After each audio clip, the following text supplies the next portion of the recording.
Biyyee nyaadhetti biyyee si nyaachisuu ta'a ganan biyyee miti udaan si nyaachisuu ta'a diiftuu inshaallah rabbiin harka keessa seessisuun oolu. Assalaamu alaikum warahmatullahi wabarakaatu. Jirra jirtu hordoftoota fi kabajamtoota kiyya akkamiin nagaa qabdu jirtanii jajjabaattanii kunoo numan jiraan jajjabaadhatiin jira alhamdulillah.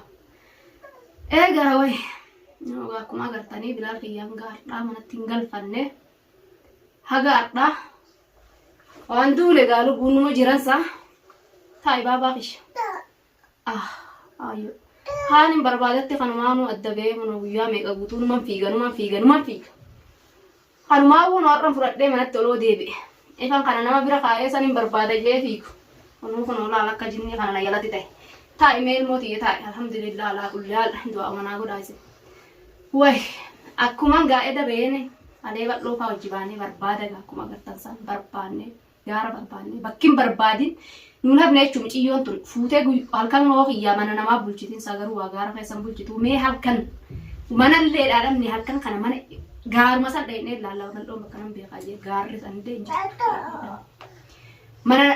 mana jiraatuu ooltu jeetiin angaraan na dadhabee hin galu manatti jee akkuma agartan gaa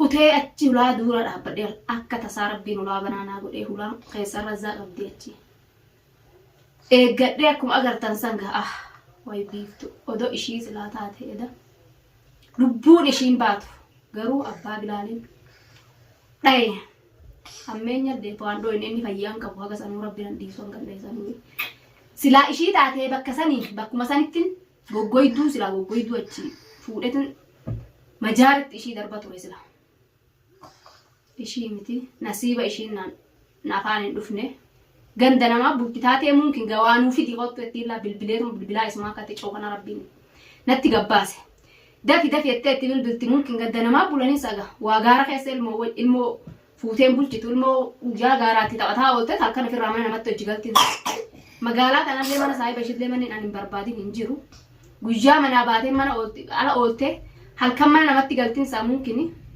akkuma itti ishii dhabee uni dhabne walumaa namni na wajjin dhaabbataa jiru cinqamaniitiin namalleen cinquu jee ofirraa manatti gale garuu biiftuun waluma agarra inshaa Allah way magaalaa kana gallakkifti ishiinis waluma arguu teenya yoo gallakkifte inuu gallakkifte hattaa bilaa kiyya haanaa galu nagaan ishiin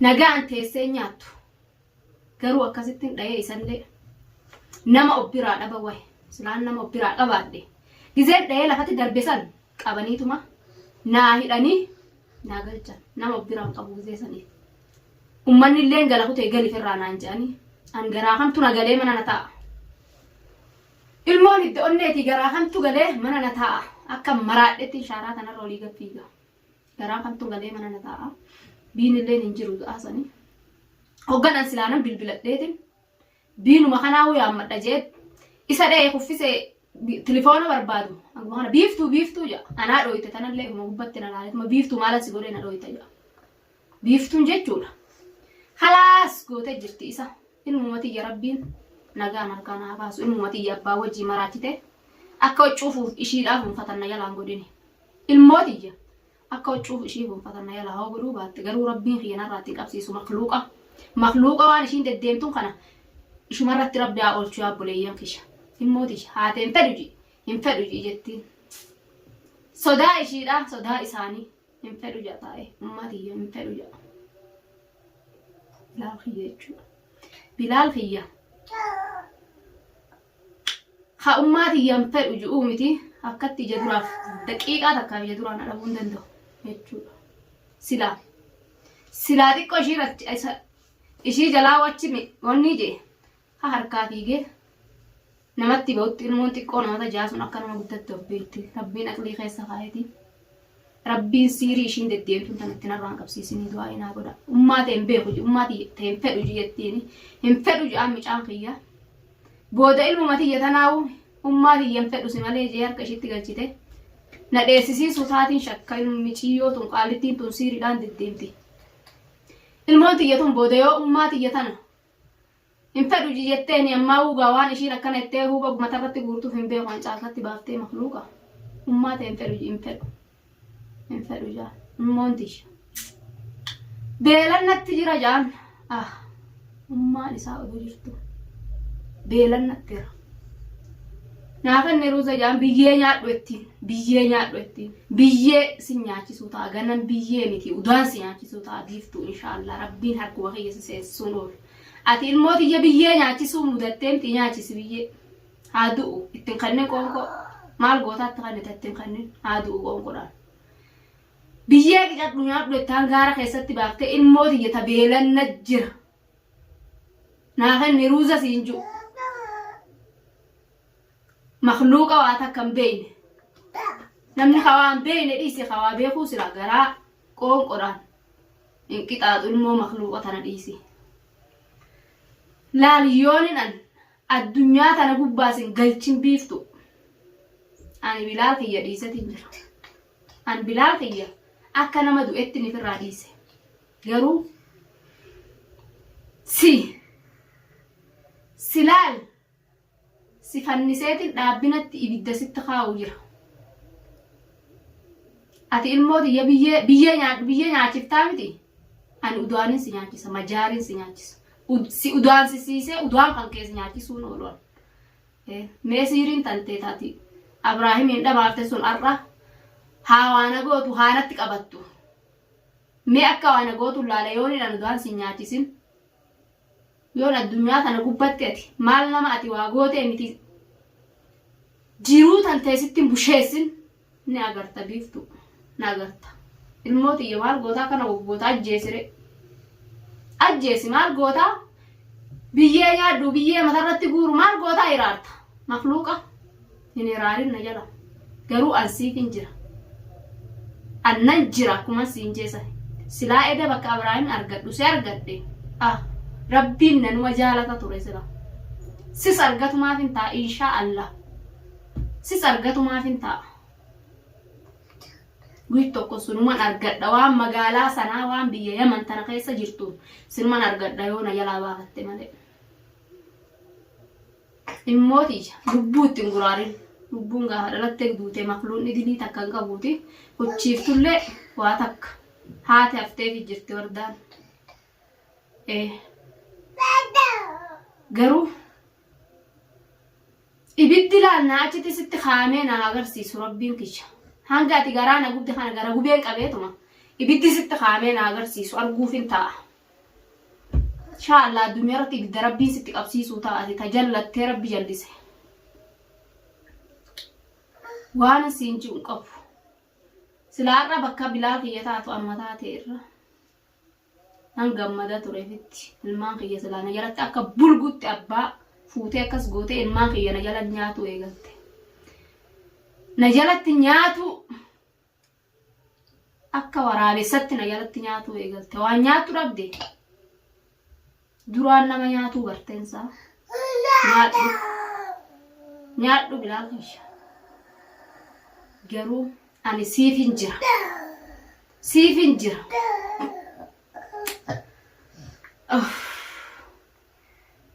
Inshallah akkuma nama hin qabne wardaan akkuma waa takka hin qabne kanaanii rabbiin sumarra na aansuu ta'a. Sumarra na aansuu ta'a. Edaa sanuu sila. Osoo nama qabaadhee namni tokko na bira jiraate qabeenumaan galfadha ture Ibrahim sanillee sila dachiin ni xaaramti yoon isa galche.